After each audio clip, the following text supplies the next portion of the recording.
Selamat pagi Pak John dan teman-teman. Apa kabar? Pasti kabar kalian baik kan?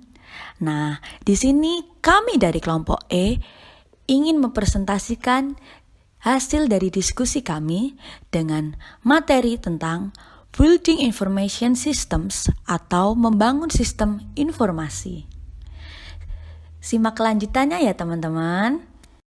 Selamat pagi Pak John dan teman-teman. Apa kabar? Pasti kabar kalian baik kan? Nah, di sini kami dari kelompok E ingin mempresentasikan hasil dari diskusi kami dengan materi tentang Building Information Systems atau membangun sistem informasi. Simak kelanjutannya ya teman-teman. Selamat pagi Pak.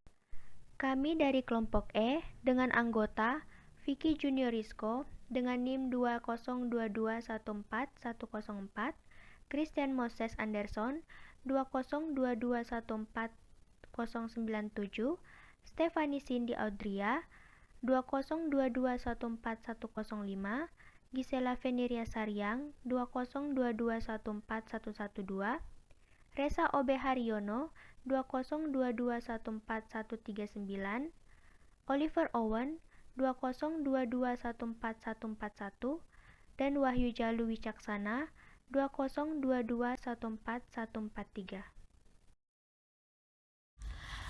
Nah, subbab yang akan kita bahas adalah yang pertama, Systems as Planned Organizational Change. Yang kedua, Overview of Systems Development. Yang ketiga, Alternative System.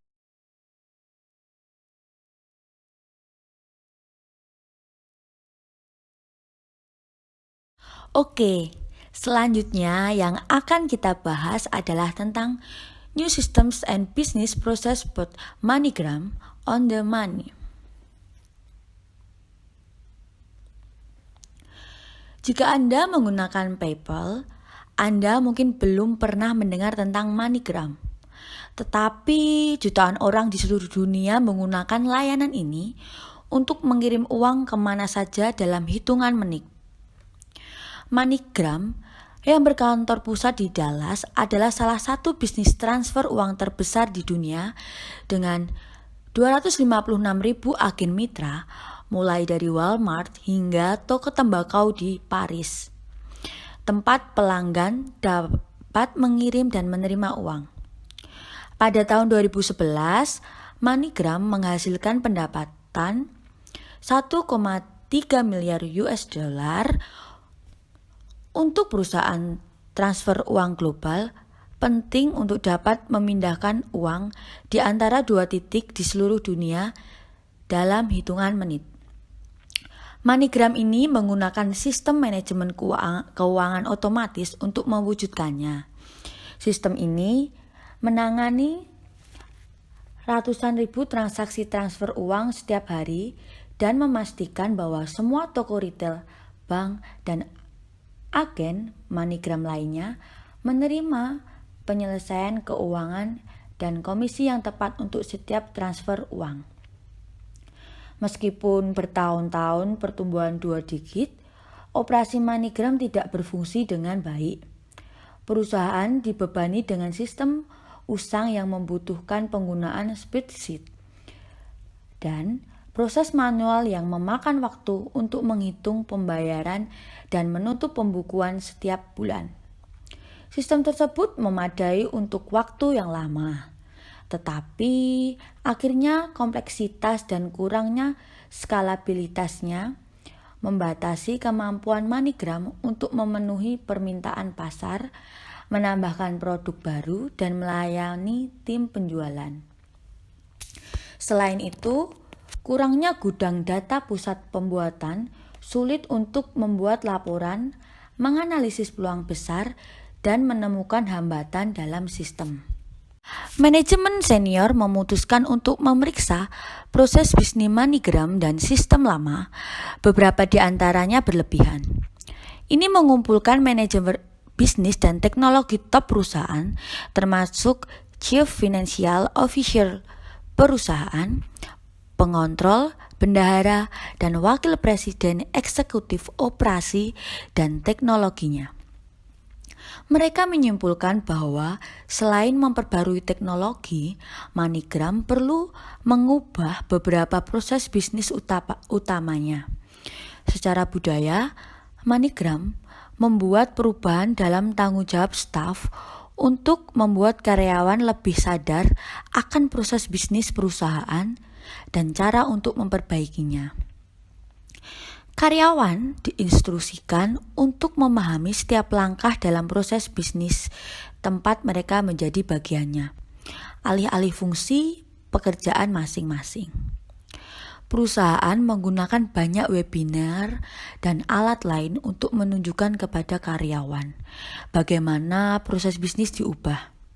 Untuk itu, MoneyGram membuat subset manajer yang disebut pemilik proses global atau GPO. Setiap GPO bertanggung jawab atas kinerja proses individu, seperti orientasi pelanggan, manajer kas, atau proses kredit. GPO diminta untuk menentukan keadaan proses mereka saat ini, bagaimana proses saling mempengaruhi dan bagaimana mereka dapat ditingkatkan. Mereka juga mendefinisikan bagaimana keberhasilan proses mereka dapat diukur dan ditugaskan untuk mengumpulkan data kinerja untuk mengukur peningkatan itu. MoneyGram masih menggunakan GPO dalam operasinya bersama dengan pemilik subproses SPO yang bertanggung jawab untuk menangani aktivitas dan masalah sehari-hari. Orientasi proses baru ini telah memindahkan MoneyGram dari departemen silo lama ke kelompok kerja lintas fungsi yang berkolaborasi erat dengan pandangan jangka panjang tentang apa yang terbaik untuk bisnis. Nah, agar teknologi ini dapat mendukung proses global barunya, MoneyGram memilih Oracle E-Business Suite dengan modul Oracle Incentive Compensation. Oracle E-Business Suite terdiri dari aplikasi Enterprise Resource Planning or ERP, Customer Relationship Management atau CRM, dan Supply Chain Management atau SCM menggunakan sistem manajemen database relation Oracle. Modul Oracle Incentive Compensation mengotomatiskan proses perencanaan, administrasi, dan analisis program kompensasi variabel. Manajemen percaya bahwa perangkat lunak Oracle mampu menangani pekerjaan penyesuaian yang diperlukan untuk berintegrasi dan dengan proses yang digunakan oleh back office dan agar berpemilik perusahaan dan untuk menangani persyaratan bisnis untuk unik lainnya. Sistem Oracle termasuk kemampuan untuk membuat, melihat, dan mengelola informasi pelanggan secara online. MoneyGram mulai mengimplementasikan Oracle E-Business Suite pada September 2012. Perangkat lunak dan proses bisnis baru merampingkan sebagian besar operasi back office MoneyGram, membuatnya lebih mudah untuk memproses lebih banyak transaksi dan penyelesaian pelanggan dengan agen dan biller dan untuk memperbarui buku besar perusahaan. Mitra baru dapat ditambahkan dengan kecepatan yang lebih cepat. Komisi sangat penting untuk mendorong profitabilitas dalam produk MoneyGram yang sudah ada dan yang baru. MoneyGram harus melacak sejumlah besar rencana berbeda untuk menghitung komisi agen mitranya di seluruh dunia. Sistem warisannya tidak dapat mengotomatiskan banyak rencana komisi, sehingga MoneyGram harus menggunakan spreadsheet dan proses manual untuk mengelola beberapa ratus rencana komisi. MoneyGram membangun model komisi yang fleksibel menggunakan Oracle Incentive Compensation yang telah mampu mengotomatisasikan lebih dari 90% dari rencana komisi yang tidak standar. Di masa lalu, baru inovasi regional membutuhkan waktu berbulan-bulan untuk direncanakan. Tetapi implementasi Oracle telah memangkas waktu itu sekitar 40%. Pengenalan produk baru akan terintegrasi secara mulus dengan proses back-end MoneyGram sehingga transaksi baru dicatat dan dipertanggungjawabkan dengan benar. Sistem Oracle baru memungkinkan MoneyGram untuk mengkonfigurasi proses hanya dengan menyesuaikan parameter yang ada saat ini, alih-alih mengembangkan perangkat lunak baru. MoneyGram cenderung tidak masuk ke pasar dengan produk yang pada awalnya harus dijalankan pada proses manual.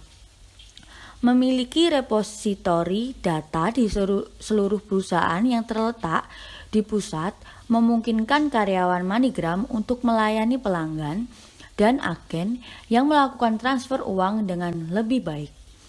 Data terpusat adalah yang terbaru dan mudah tersedia.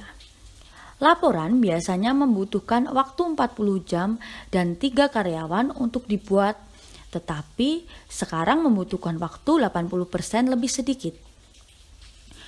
Para pekerja tersebut dapat menghabiskan lebih banyak waktu untuk menganalisis laporan dan lebih sedikit waktu untuk menyusunnya.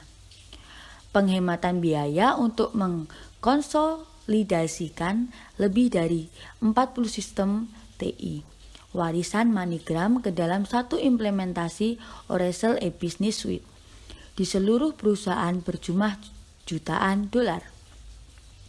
Perusahaan sekarang dapat menangani lebih banyak transaksi tanpa harus mempekerjakan staf tambahan. Perusahaan memperkirakan bahwa perangkat lunak Oracle akan membayar sendiri dalam 1 tahun. Pengalaman MoneyGram menggambarkan beberapa langkah yang diperlukan untuk merancang dan membangun sistem informasi baru. Membangun sistem manajemen keuangan baru memerlukan analisis masalah organisasi dengan sistem informasi yang ada, menilai persyaratan informasi, memilih teknologi yang tepat, dan mendesain ulang proses bisnis dan pekerjaan. Manajemen harus mengawasi upaya penggunaan sistem dan mengevaluasi manfaat dan biaya. Sistem informasi baru mewakili proses perubahan organisasi yang direncanakan. Kasus pembuka bab menarik perhatian pada poin-poin penting yang diangkat oleh kasus ini dan bab ini. Operasi global MoneyGram terhambat oleh sistem informasi yang ketinggalan zaman dan proses manual yang tidak efisien, yang meningkatkan biaya dan membatasi kemampuan perusahaan untuk menambahkan produk baru dan rencana kompensasi untuk agen mitra baru, sehingga dapat terus berkembang secara global. Manajemen memutuskan untuk mengganti 40 sistem lama yang sudah ketinggalan zaman dengan rangkaian perangkat lunak di seluruh perusahaan yang dapat menciptakan satu sumber data terpusat untuk perusahaan dan mendukung operasi global, produk keuangan baru, dan akuntansi back office, kompensasi dan transfer pembayaran dengan upaya manual yang jauh lebih sedikit. Nah, solusi ini tidak hanya mencakup penerapan teknologi baru, tetapi juga perubahan pada budaya perusahaan, proses bisnis dan fungsi pekerjaan. Pendidikan dan pelatihan karyawan sangat penting berkat sistem baru MoneyGram berada dalam posisi yang jauh lebih kuat untuk berkembang secara global, menambahkan agen mitra baru, dan mendukung produk keuangan dan rencana pembayaran baru. Berikut ini adalah beberapa pertanyaan untuk dipikirkan. Apa keuntungan dan tantangan menggunakan rangkaian perangkat lunak di seluruh perusahaan, seperti Oracle Business Suite di perusahaan global seperti MoneyGram? Lalu, berapa banyak sistem baru mengubah cara MoneyGram untuk menjalankan bisnisnya? Baik, sekarang kita akan masuk pada bagian 13.1 terkait sistem ACE Plan Organizational Change. Membangun sistem informasi baru adalah salah satu jenis perubahan organisasi yang terencana. Pengenalan sistem informasi baru melibatkan lebih dari perangkat keras dan perangkat baru. Ini juga termasuk perubahan dalam pekerjaan, keterampilan, manajemen, dan organisasi. Saat kita mendesain sistem informasi yang baru, kita juga harus mendesain ulang organisasi tersebut. Pembangunan sistem harus memahami bagaimana sistem akan mempengaruhi proses bisnis tertentu dan organisasi secara keseluruhan. Teknologi informasi dapat mempromosikan berbagai tingkat perubahan organisasi, mulai dari inkremental hingga jauh pada jangkauannya. Kita menilik gambar 13.1 menunjukkan 4 jenis struktural organisasi yang dimungkinkan oleh teknologi informasi. Pertama, otomatisasi. Kedua, rasionalisasi. Ketiga, desain ulang proses bisnis. Keempat, pergeseran paradigma. Masing-masing membawa resiko dan imbalan yang berbeda. Bentuk paling umum dari perubahan organisasi yang dimungkinkan oleh teknologi informasi adalah otomatisasi. Aplikasi pertama dari teknologi informasi melibatkan membantu karyawan dengan melakukan tugas-tugas mereka secara lebih efisien dan efektif. Misalnya, menghitung daftar gaji, memberikan teller bank akses cepat terkait catatan deposit, dan mengembangkan jaringan reservasi nasional untuk maskapai penerbangan agen tiket adalah contoh otomatisasi awal. Bentuk perubahan organisasi yang lebih dalam atau bentuk yang mengikuti dengan cepat dari otomatisasi awal adalah rasionalisasi prosedur. Otomatisasi sering mengungkapkan kemacetan baru dalam produksi dan membuat pengaturan prosedur dan struktur yang menjadi sangat tidak praktis. Rasionalisasi dari prosedur adalah penyederhanaan prosedur operasi standar. Sebagai contoh, sistem MoneyGram menangani transfer uang global tidak hanya efektif karena menggunakan teknologi komputer, tetapi juga karena perusahaan menyederhanakan proses bisnisnya untuk operasi back office. Sehingga lebih sedikit langkah manual yang tentunya dibutuhkan oleh perusahaan tersebut. Jenis perubahan organisasi yang lebih kuat adalah proses bisnis, desain ulang, di mana proses bisnis dianalisis, disederhanakan, dan didesain ulang. Kalau kita menilik pada rasionalisasi prosedur dan mendesain ulang proses bisnis, terbatas pada bagian tertentu di suatu bisnis. Sistem informasi baru pada akhirnya dapat mempengaruhi desain keseluruhan organisasi dengan mengubah cara organisasi dalam menjalankan bisnisnya. Nah, di situ kita bisa melihat pada suatu bisnisnya dan tentunya pada sifat bisnis itu dijalankan oleh suatu perusahaan. Misalnya, perusahaan truk dan transportasi jarak jauh. Schneider National menggunakan sistem informasi baru untuk mengubah model bisnisnya, di mana pada bisnis yang baru ini mereka mengelola logistik untuk perusahaan lain. Ini tentunya bentuk bisnis yang lebih radikal. Perubahan disebut pergeseran paradigma. Pergeseran paradigma melibatkan pemikiran ulang sifat bisnis dan sifat organisasi. Baik, sekarang kita akan masuk pada bisnis proses redesign. Menilik dari MoneyGram yang sudah dijelaskan pada kasus pembuka bab tadi, banyak bisnis saat ini mencoba menggunakan teknologi informasi untuk meningkatkan proses bisnis mereka. Beberapa dari sistem ini memerlukan perubahan proses, tetapi yang lain membutuhkan desain ulang proses bisnis yang lebih luas. Untuk menghadapi perubahan tersebut, organisasi beralih ke manajemen proses bisnis. Proses bisnis, manajemen menyediakan berbagai alat dan metodologi untuk menganalisis yang ada pada proses, merancang proses baru, melakukan proses tersebut. Perusahaan mempraktekkan manajemen proses bisnis melalui langkah-langkah berikut. Yang pertama, identifikasi proses untuk perubahan. Salah satu strategi terpenting keputusan yang dapat dibuat perusahaan bukanlah memutuskan bagaimana menggunakan komputer untuk meningkatkan proses bisnis. Memahami proses bisnis apa yang perlu diperbaiki. Kedua, analisis proses yang ada. Proses bisnis yang ada harus dimodelkan dan didokumentasikan, mencatat input, output, sumber daya, dan urutan kegiatan. Selanjutnya, kita akan masuk pada bisnis proses redesign atau desain proses baru. Setelah proses yang ada dipetakan dan diukur dari segi waktu dan biaya, tim desain proses akan mencoba melakukannya dengan memperbaiki proses dan merancang proses yang baru. Proses to be baru yang disederhanakan akan didokumentasikan dan dimodelkan untuk dibandingkan dengan proses yang lama. Menilik pada gambar 13.3 mengilustrasikan bagaimana proses pembelian buku dapat didesain ulang dengan pemanfaat. Pelanggan mengakses toko buku online melalui internet dari komputernya. Ketika mereka ingin membeli buku atau mencari sebuah buku, mereka tinggal melihat pada katalog online yang disediakan oleh toko. Jika buku tersedia, pelanggan bisa memesan secara online dengan menggunakan kartu kredit. Mereka tinggal mengisi informasi terkait alamat pengiriman dan buku tersebut akan dikirim oleh penjual pada pelanggan secara langsung ke rumah pelanggan. Jika toko buku online tersebut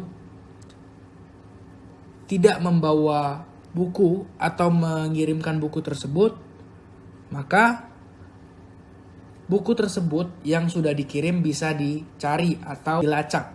Proses ini memiliki langkah yang jauh lebih sedikit daripada proses pembelian buku secara fisik, yang dimana membutuhkan lebih sedikit usaha dari pihak pelanggan dan membutuhkan lebih sedikit staf penjualan untuk layanan pelanggan. Jadi, proses bisnis baru adalah suatu cara agar penjual dapat lebih efisien dan hemat waktu. Oke, selanjutnya kita akan masuk pada bagian business process redesign. Nah, ini sambungan dari yang tadi. Ini terkait penerapan proses baru. Setelah proses baru selesai dilakukan dan dimodelkan dan dianalisis, itu harus diterjemahkan ke dalam sebuah yang di dalamnya berisikan prosedur baru dan aturan kerja, sistem informasi baru, atau penyempurnaan dari yang sudah ada. Sistem mungkin harus diimplementasikan untuk mendukung proses yang sudah didesain ulang. Proses baru dan sistem pendukung diluncurkan ke dalam bisnis. Saat bisnisnya mulai menggunakan proses ini, masalah akan terungkap dan ditangani. Karyawan yang bekerja di perusahaan tersebut dengan proses itu dapat merekomendasikan perbaikan. Selanjutnya, pengukuran berkelanjutan. Setelah proses diimplementasikan dan dioptimalkan, perlu ukur terus-menerus. Mengapa? Proses mungkin memburuk dari waktu ke waktu, karena karyawan kembali pada metode lama atau mereka mungkin kehilangan efektivitas jika bisnis mengalami perubahan yang lain. Baik, sekarang kita akan masuk pada bagian 13.3, Overview of Systems Development. Sistem informasi baru merupakan hasil dari proses organisasi dalam penyelesaian masalah. Sebuah sistem informasi baru dibangun sebagai solusi bagi sebagian masalah yang dirasakan oleh organisasi. Masalahnya mungkin di mana manajer dan karyawan menyadari bahwa organisasi tersebut tidak berkinerja baik sesuai dengan harapan mereka. Kegiatan yang dilakukan untuk menghasilkan solusi sistem informasi disebut sebagai pengembangan sistem. Baik, sekarang kita akan masuk pada bagian 13.3, Overview of Systems Development. Sistem informasi baru merupakan hasil dari proses organisasi dalam penyelesaian masalah. Sebuah sistem informasi baru dibangun sebagai solusi bagi sebagian masalah yang dirasakan oleh organisasi. Masalahnya mungkin di mana manajer dan karyawan menyadari bahwa organisasi tersebut tidak berkinerja baik sesuai dengan harapan mereka. Kegiatan yang dilakukan untuk menghasilkan solusi sistem informasi disebut sebagai pengembangan sistem. Pengembangan sistem adalah jenis masalah terstruktur yang diselesaikan dengan kegiatan yang jelas. Kegiatan ini terdiri dari analisis sistem, desain sistem, pemrograman, pengujian, konversi, produksi, dan pemeliharaan. Gambar 13.4 mengilustrasikan proses pengembangan sistem. Sistem kegiatan pembangunan yang digambarkan biasanya berlangsung secara berurutan, tetapi beberapa aktivitas mungkin perlu diulangi atau beberapa mungkin dilakukan secara bersamaan, tergantung pada pendekatan pembangunan sistem yang sedang dilakukan di pekerjaan. Sistem analisis. Analisis sistem adalah analisis masalah yang coba dipecahkan oleh perusahaan dengan sistem informasi. Ini terdiri dari definisikan masalah, mengidentifikasi penyebabnya, menentukan solusi, dan mengidentifikasi kebutuhan informasi yang harus dipenuhi oleh solusi sistem. Analisis sistem membuat peta jalan dari organisasi yang ada, dan sistem mengidentifikasi pemilik utama dan pengguna data yang ada perangkat keras dan perangkat lunak. Analisis sistem kemudian merinci masalah dari sistem yang ada dengan memeriksa dokumen, kertas kerja, dan prosedur, mengamati operasi sistem, dan mewawancarai pengguna kunci dari sistem. Analisis dapat mengidentifikasi area masalah dan tujuan yang akan dicapai oleh solusi. Seringkali solusinya membutuhkan pembangunan sistem informasi baru atau perbaikan yang sudah ada. Sistem desain. Desain sistem adalah informasi keseluruhan rencana atau model untuk sistem tersebut. Perencanaan sistem merinci spesifikasi ini harus membahas semua komponen manajerial, organisasi, dan teknologi dari solusi sistem. Seperti rumah, masih mungkin memiliki banyak desain yang memungkinkan. Di setiap desain mewakili perpaduan unik dari semua komponen teknis dan organisasi. Apa yang membuat suatu desain lebih unggul daripada yang lain adalah kemudahan dan efisiensi yang memenuhi kebutuhan pengguna dalam serangkaian kendala keuangan dan waktu tertentu. Completing the system development process. Langkah-langkah yang tersisa dalam proses pengembangan sistem menerjemahkan spesifikasi solusi yang ditetapkan selama analisis dan desain sistem ke dalam sistem informasi yang sepenuhnya beroperasional. Langkah-langkah dari pemrograman, pengujian, konversi, dan pemeliharaan. Programming. Selama tahap pemrograman, spesifikasi sistem yang disiapkan selama tahap desain diterjemahkan ke dalam kode program perangkat lunak. Organisasi tidak lagi melakukan pemrograman mereka sendiri untuk sistem baru. Mereka membeli perangkat lunak yang memenuhi persyaratan untuk sistem baru dari sumber eksternal, seperti paket perangkat lunak dari vendor perangkat lunak komersial, layanan perangkat lunak dari penyedia layanan aplikasi, atau perusahaan outsourcing yang mengembangkan perangkat lunak aplikasi custom untuk klien mereka. Sistem testing, acceptance testing, test plan, conversion, parallel strategy, direct cut-over strategy, pilot study strategy, phased approach strategy. Baik, selanjutnya production and maintenance. Setelah sistem baru diinstal dan konversi selesai, sistem dikatakan sedang berproduksi. Pada tahap ini, sistem akan ditinjau oleh baik pengguna dan spesialis teknis untuk menentukan seberapa baik telah memenuhi tujuan awalnya, dan untuk memutuskan apakah ada revisi atau modifikasi memesan. Dalam beberapa kasus, dokumen audit pasca implementasi formal adalah saat mengembangkan rencana pengujian. Sangat penting untuk memasukkan berbagai kondisi yang akan diuji, yaitu persyaratan untuk setiap kondisi yang diuji dan hasil yang diharapkan. Rencana pengujian memerlukan masukan dari keduanya, pengguna akhir dan spesialis sistem informasi. Setelah sistem di-style dengan baik, itu harus dipertahankan sementara itu dalam produksi untuk memperbaiki kesalahan, memenuhi persyaratan atau meningkatkan efisiensi pemrosesan, perubahan perangkat keras, perangkat lunak, dokumentasi atau prosedur ke sistem produksi untuk memperbaiki kesalahan, memenuhi persyaratan baru atau meningkatkan efisiensi pemrosesan disebut pemeliharaan. Memperbaiki masalah produksi darurat 20% lainnya berkaitan dengan perubahan data, file, laporan perangkat keras atau perangkat lunak sistem. Tetapi 60% dari semua pekerjaan pemeliharaan terdiri dari membuat peningkatan pengguna, meningkatkan dokumentasi, dan pengodean ulang komponen. Sistem untuk efisiensi pemrosesan yang lebih besar, jumlah pekerjaan dalam kategori ketiga dari masalah pemeliharaan dapat dikurangi secara signifikan melalui analisis sistem dan praktik desain yang lebih baik. Tabel 13.2 merangkum kegiatan pengembangan sistem. Selanjutnya, modeling and designing system.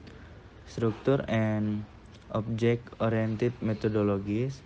Ada metodologi alternatif untuk pemodelan dan perancangan sistem. Metodologi terstruktur dan pengembangan berorientasi objek adalah yang paling banyak menonjol. Selanjutnya, struktur metodologis. Metodologi terstruktur telah digunakan untuk mendokumentasikan, menganalisis, dan merancang sistem informasi sejak tahun 1970-an. Terstruktur mengacu pada fakta bahwa tekniknya selangkah demi selangkah dengan setiap langkah membangun langkah sebelumnya. 1. Metodologi terstruktur bersifat top-down, berkembang dari yang tinggi, tingkat abstrak hingga tingkat detail terendah, dari umum ke khusus, atau tindakan yang menangkap, menyimpan, memanipulasi, dan mendistribusikan data sebagai aliran data melalui sistem. Metode ini memisahkan data dari proses prosedur. Memprograman terpisah harus ditulis setiap kali seseorang ingin mengambil tindakan pada bagian data tertentu. Selanjutnya, pada tabel 13.2, Systems Development. Metode pengembangan terstruktur berorientasi pada proses, dengan fokus utama pada pemodelan proses atau tindakan yang menangkap, menyimpan, memanipulasi, dan mendistribusikan data sebagai aliran data melalui sistem. Selanjutnya, angka 13.6, Data Flow Diagram for Mail-in University Registration System.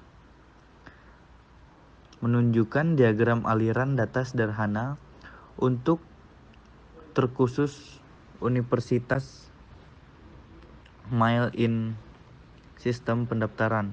Kontak bulat mewakili proses dan menggambarkan transformasi data. Kotak persegi mewakili entitas eksternal yang adalah pencetus atau penerima informasi yang berada di luar batas-batas sistem yang dimodelkan. Persegi panjang terbuka mewakili penyimpanan data, yang adalah inventarisasi data manual atau otomatis. Panah mewakili data arus yang menunjukkan pergerakan antara proses, entitas eksternal, dan penyimpanan data. Mereka berisi paket data dengan nama atau konten setiap data aliran terdapat di samping panah. Diagram aliran data ini menunjukkan bahwa mahasiswa menyerahkan formulir pendaftaran dengan nama, nomor induk, dan nomor mata kuliah yang ingin diambil. Dalam proses 1.0, sistem memverifikasi bahwa setiap mata kuliah yang dipilih masih terbuka dengan merujuk file mata kuliah universitas. File tersebut membedakan kursus yang terbuka dari yang telah dibatalkan atau diisi. Proses 1.0 kemudian menentukan pilihan siswa mana yang dapat diterima atau ditolak. Proses 2.0 mendaftarkan siswa dalam kursus yang telah diterimanya. Itu memperbaharui file kursus universitas dengan nama dan nomor identifikasi siswa dan menghitung ulang ukuran kelas. Jika pendaftaran maksimum telah tercapai, nomor kursus ditandai sebagai ditutup. Selanjutnya, angka 13.7 High Level Structure Curve for a Five-Role System. Metode terstruktur berguna untuk proses pemodelan, tetapi tidak menangani pemodelan data dengan baik. Mereka juga memperlakukan data dan proses sebagai terpisah secara logis, entitas. Sedangkan di dunia nyata, pemisahan seperti itu tampaknya tidak wajar. Berbeda, konvensi pemodelan digunakan untuk analisis diagram aliran data dan untuk desain bagan struktur. Pengembangan orientasi objek mengatasi masalah ini. Berorientasi pada objek, pengembangan menggunakan objek sebagai unit dasar analisis dan desain sistem. Di gambar 13.7 juga menunjukkan bagan struktur tingkat tinggi untuk sistem penggajian. Jika sebuah desain memiliki terlalu banyak level untuk dimasukkan ke dalam satu bagan struktur, itu dapat dipecah lebih lanjut pada bagan struktur yang lebih rinci. Bagan struktur dapat mendokumentasikan satu program atau sistem, satu set program, atau bagian dari satu program. Selanjutnya, kita dapat melihat bagaimana kelas dan pewarisan atau class and inheritance bekerja pada gambar 13.8, yang dimana mengilustrasikan hubungan antara kelas mengenai karyawan dan bagaimana mereka dibayar. Karyawan adalah leluhur bersama atau superclass untuk 3 kelas lainnya. Salaried, hourly, and temporary adalah subkelas dari karyawan atau employee. Nama kelas ada di kompartemen atas, atribut untuk setiap kelas ada di bagian tengah setiap kotak, operasi ada di bagian bawah setiap kotak. Fitur-fitur yang dimiliki oleh semua karyawan seperti ID, nama, alamat, tanggal dipekerjakan, posisi dan gaji disimpan di superkelas karyawan. Sedangkan setiap subkelas menyimpan fitur yang spesifik tentu. Khusus untuk karyawan per jam atau hourly employees, misalnya ada tarif per jam dan tarif lembur mereka. Garis solid dari subkelas ke superkelas adalah jalur generalisasi yang menunjukkan bahwa subkelas salaried, hourly, and temporary fitur umum yang dapat digeneralisasikan ke dalam superkelas karyawan. Jadi, pengembangan berorientasi objek lebih iteratif dan inkremental daripada pengembangan terstruktur tradisional. Selama analisis, pembuat sistem mendokumentasikan fungsional sistem, menentukan properti terpentingnya, dan apa yang harus dilakukan oleh sistem yang diusulkan. Interaksi antara sistem dan penggunanya dianalisis untuk mengidentifikasi objek yang meliputi data dan proses. Fase desain berorientasi objek akan berperilaku dan bagaimana mereka akan berinteraksi satu sama lain. Objek serupa dikelompokkan bersama untuk membentuk kelas, dan kelas dikelompokkan ke dalam hierarki di mana subkelas mewarisi atribut dan metode dari superkelasnya. Sistem implementasikan dengan menerjemahkan desain ke dalam kode program, menggunakan kembali kelas-kelas yang sudah tersedia di perpustakaan objek perangkat lunak yang dapat digunakan kembali, dan menambahkan yang baru yang dibuat selama fase desain berorientasi objek. Juga dapat melibatkan pembuatan database berorientasi objek. Sistem yang dihasilkan harus diuji dan dievaluasi secara menyeluruh.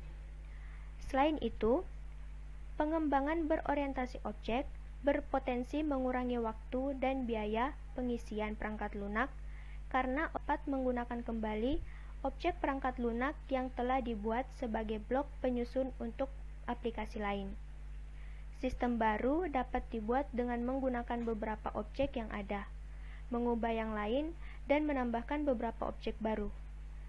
Kerangka kerja berorientasi objek telah untuk menyediakan aplikasi setengah lengkap yang dapat digunakan kembali, yang dapat disesuaikan lebih lanjut oleh organisasi menjadi aplikasi jadi. Berikutnya, Computer Aided Software Engineering atau disingkat dengan CASE. Kadang disebut rekayasa sistem berbantuan komputer yang menyediakan perangkat lunak untuk mengotomatiskan metodologi untuk mengurangi jumlah pekerjaan berulang yang perlu dilakukan pengembangan, fasilitasi pembuatan dokumentasi yang jelas dan koordinasi upaya pengembangan tim. Anggota tim dapat membagikan pekerjaan mereka secara mudah dengan mengakses file satu sama lain untuk meninjau atau memodifikasi apa yang telah dilakukan. Manfaat produktifnya dapat dicapai jika alat digunakan dengan benar. Alat CASE menyediakan fasilitas grafik otomatis untuk menghasilkan bagan dan diagram, generator layar dan laporan, kamus data, fasilitas pelaporan yang luas, alat analisis dan pemeriksaan, generator kode.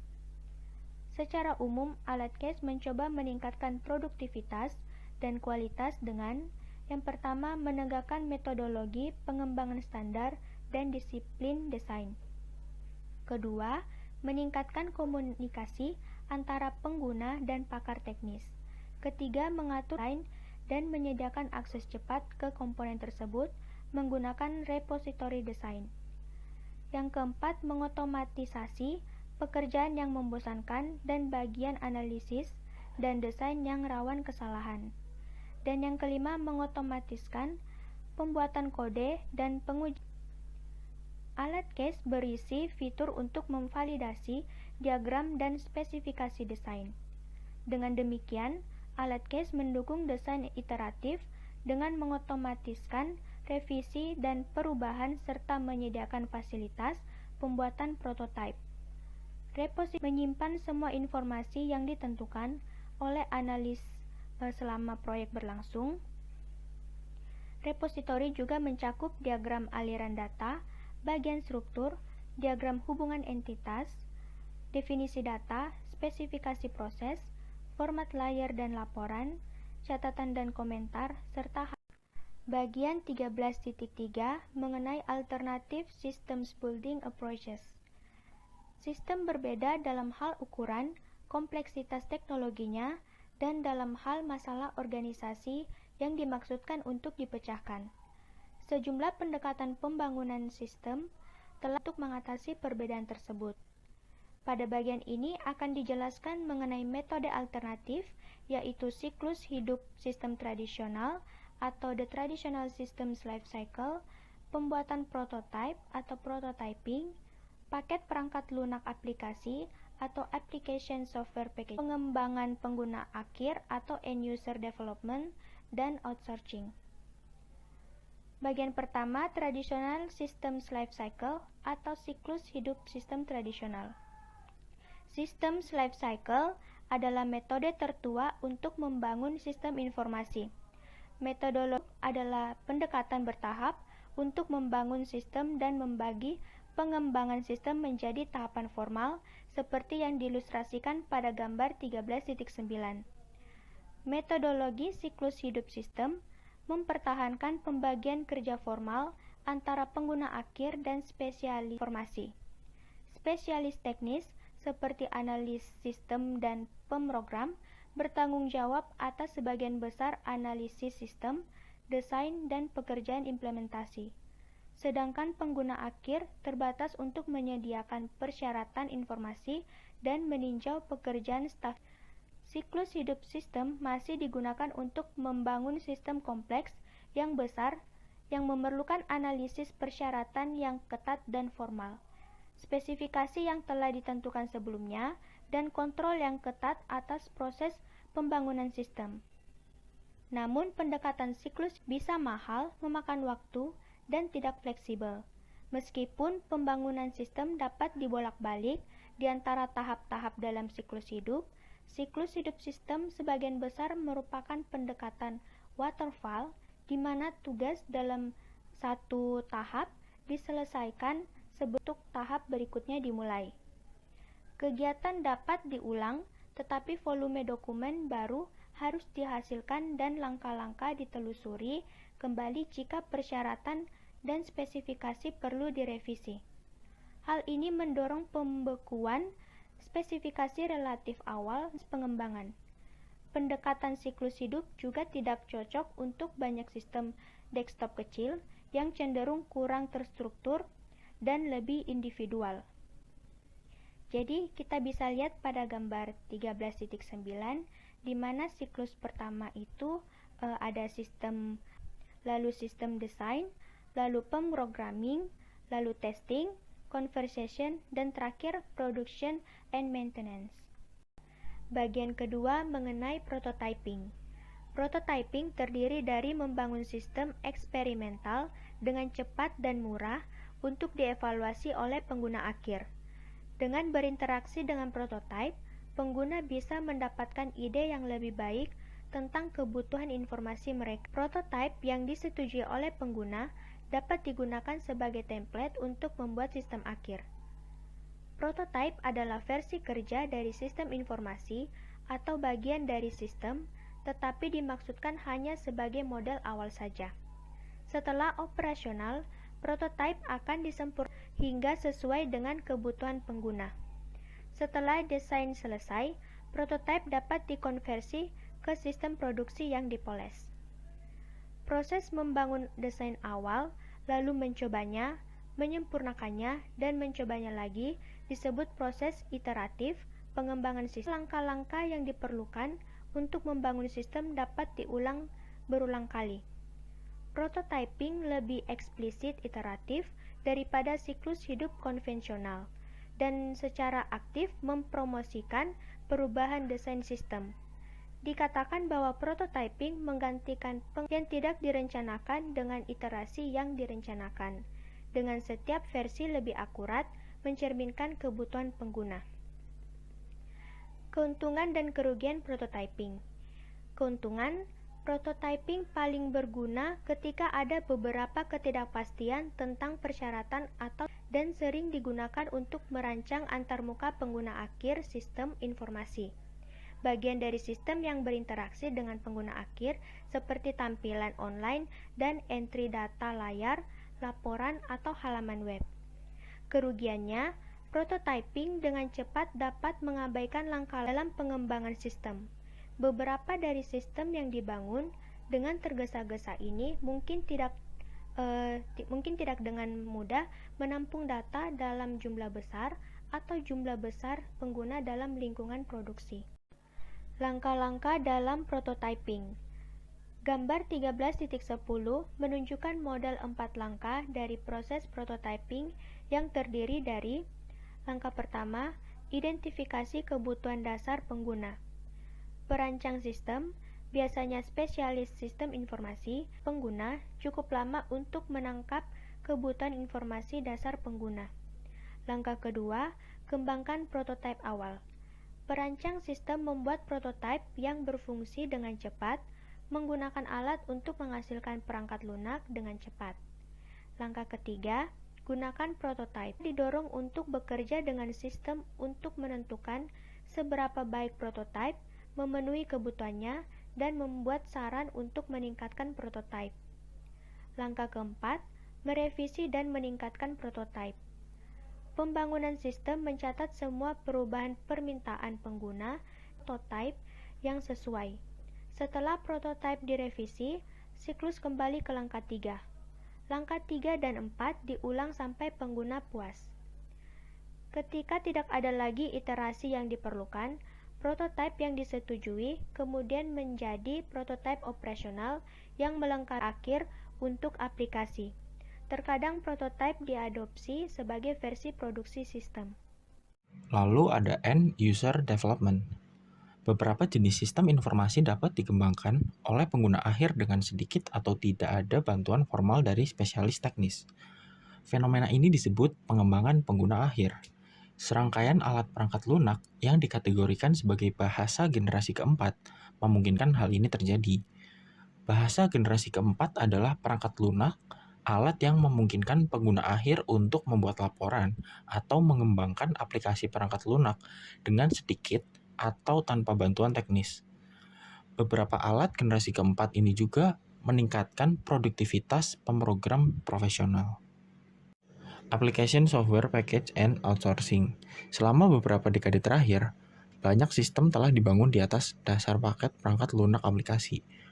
Banyak aplikasi yang umum untuk semua organisasi bisnis, misalnya penggajian, piutang, buku besar, atau pengendalian persediaan.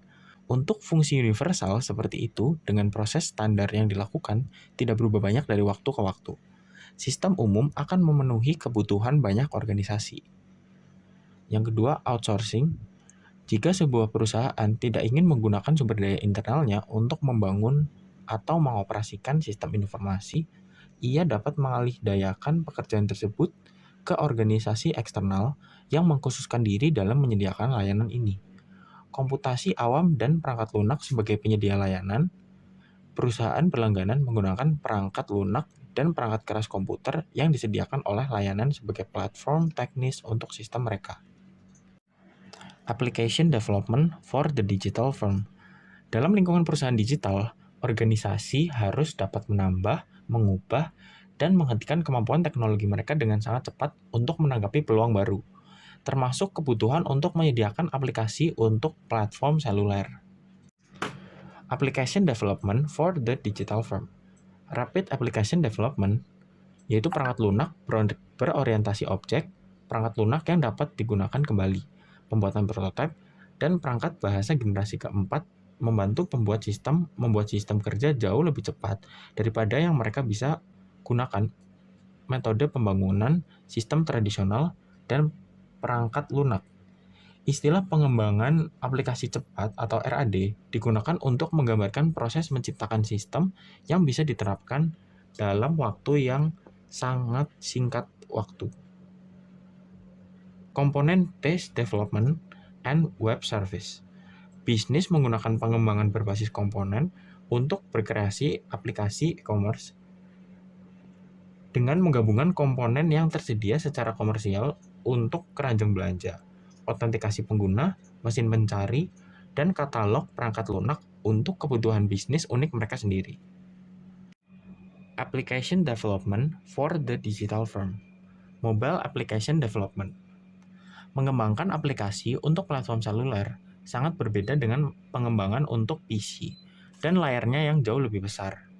Ukuran ponsel yang diperkecil, perangkat lunak membuat penggunaan jari dan gerakan multisentuh jauh lebih mudah daripada mengetik dan menggunakan keyboard. Oke, selanjutnya Interactive Session Technology. What does it take to go mobile? Banyak perusahaan sekarang ini menanyakan pertanyaan itu. Pada tahun 2013, lebih banyak orang akan menggunakan ponsel mereka daripada PC untuk online. Jumlah pencairan web yang dilakukan pada seluler meningkat lebih dari 4 kali lipat sejak 2010. Pelanggan mengharapkan dan bahkan menuntut untuk dapat menggunakan perangkat seluler pilihan mereka untuk memperoleh informasi atau melakukan transaksi dimanapun dan kapanpun. Jadi jika sebuah perusahaan ingin terhubung dengan pelanggannya, perlu semacam kehadiran seluler. Perusahaan Relon mengubah situs web seluler pada Maret 2011 untuk meningkatkan prospek penjualan dengan membantu calon pelanggan dengan ponsel, menemukan lokasi, melihat produknya, daftar ke perusahaan, dan menelepon langsung. Tim pengembang Relon membuat situs lebih mudah dibaca dan dapat dipasang di layar ponsel cerdas atau tablet tanpa memerlukan pengguna untuk mencubit dan memperbesar. Selanjutnya adalah studi kasus Honam Petrochemicals Quest for Better Management Reports. Petrochemical Corporation atau disingkat HPC berkantor pusat di Seoul, Korea Selatan. Perusahaan ini memproduksi dan menjual produk petrokimia termasuk resin sintetis, bahan industri sintetis, termasuk etilen glikol dan etilen oksida untuk membuat polyester, solusi bahan anti beku mobil, benson, propilena, dan etilena. HPC memiliki sekitar 1.700 karyawan dan pendapatan 2011 hampir mendekati 7, miliar US dollar. Ini adalah pemimpin dalam industri kimia berat Korea. Pasar utama HPC adalah Korea Selatan, tetapi perusahaan telah menetapkan pandangannya untuk menjadi perusahaan kimia tingkat atas di seluruh Asia dan penjualan 10 miliar US dollar. Honam berencana untuk melakukan ini dengan memperkuat bisnisnya yang sudah ada, memperluas bisnisnya ke luar negeri, dan mengembangkan bisnis baru. Honam memiliki 9 perusahaan afiliasi di Cina, Malaysia, Indonesia, Pakistan, dan Inggris, dan cabang luar negeri di Shanghai, Qingdao, Guangzhou, Hong Kong, Moskow, dan kota New York.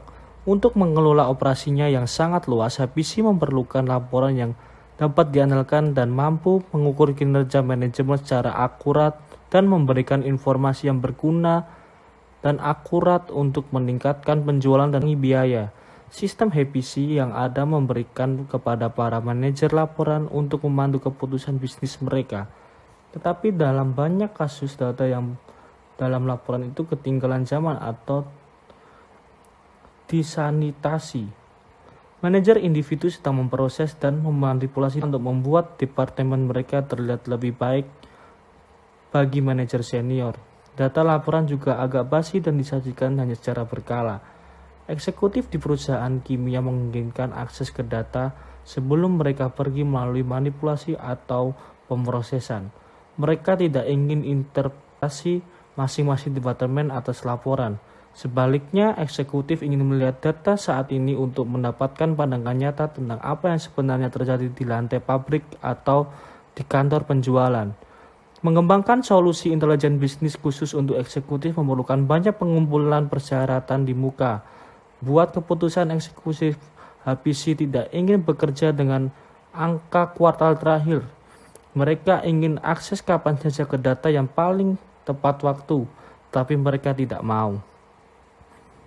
Kelebihan dengan data yang tidak perlu sehingga mereka bisa fokus pada indikator pengaruh yang dianggap penting untuk dunia bisnis.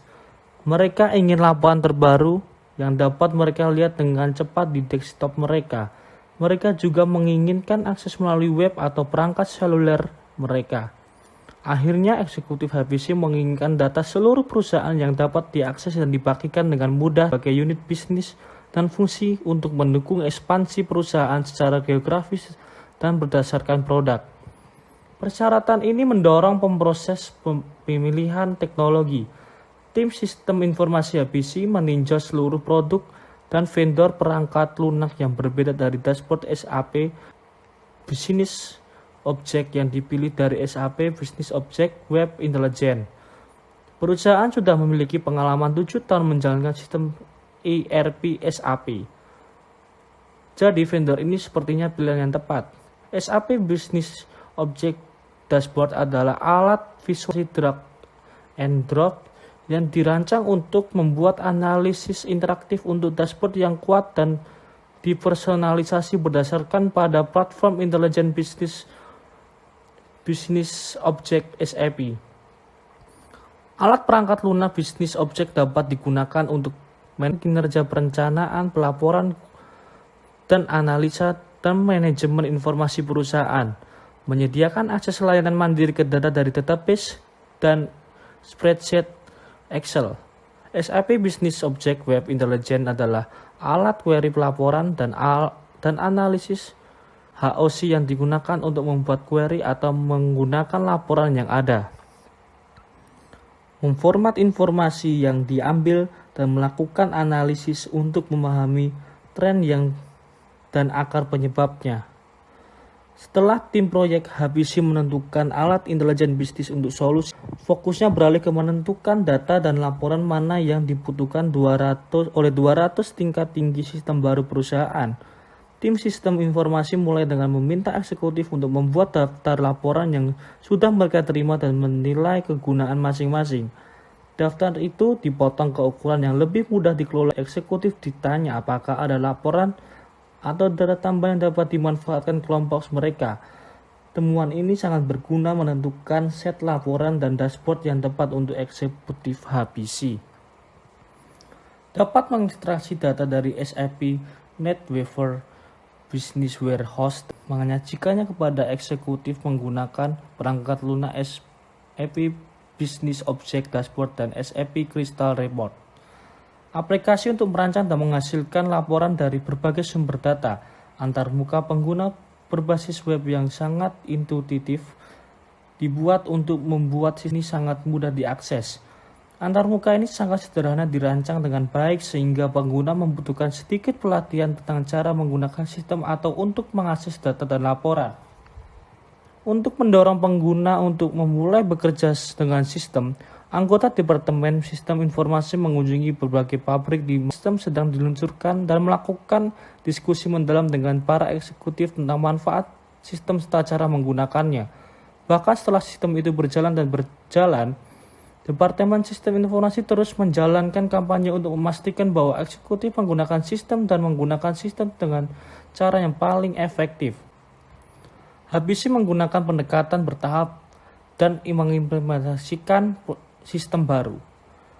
Daripada mendorong sistem baru ke eksekutif di awal siklus hidup ERP, HBC menunggu sampai perusahaan berpengalaman dengan perangkat lunak ERP dan percaya diri dalam data dan mengumpulkan data dari metode pemrosesan. Menurut HBC CEO Jong Pyon Kim, tidak ada yang akan mengalihkan sistem tingkat eksekutif lebih cepat daripada yang tidak akurat atau sebelumnya waktunya mengalir ke dashboard eksekutif. Kim juga menekankan pentingnya benchmarking sebelum merancang dan mengimplementasikan sistem yang dihadapi eksekutif. Sebagian besar eksekutif manufaktur akan menginginkan akses ke data dan indikator kinerja yang serupa, sehingga pembanding sebagai perusahaan lain di industri dapat memberikan yang baik pada data yang memberikan nilai yang besar. Sistem HBC mulai beroperasi pada Januari 2011 dan eksekutif mulai segera mengakses laporan dan dashboard setiap hari, mingguan, dan bulanan. Sistem ini memungkinkan mereka untuk melihat informasi kinerja utama seperti biaya berdasarkan pabrik, biaya transportasi produksi harian, dan tingkat persediaan dan tren harga produk global, dan informasi tersebut dapat ditampilkan secara visual di dashboard dan cockpit manajemen. 30 eksekutif menguji perangkat seluler yang menyediakan akses kapan saja di mana ke sistem baru. Pengiriman informasi personalisasi dan dibedakan untuk eksekutif tingkat tinggi, manajer menengah, dan karyawan lini depan. Masih terlalu dini untuk menilai dampak bisnis jangka panjang dari sistem, tetapi salah satu manfaat langsung eksekutif terbatas pada sanitasi, data basi, dan format presentasi yang ketinggalan zaman. Diskusi dan keputusan manajemen didasarkan pada data seluruh perusahaan yang tepat waktu, konsisten, dan akurat. Karena sistem mengurangi waktu yang diperlukan untuk mengumpulkan, memproses, dan melacak data, mengambil keputusan eksekutif berlangsung secara lebih cepat. Sistem informasi HBC sekarang siap untuk berbagi informasi global perusahaan berkembang. Oke, sekian presentasi dari kelompok kami. Apabila kelompok kami banyak kesalahan, Mohon maaf dan sampai jumpa.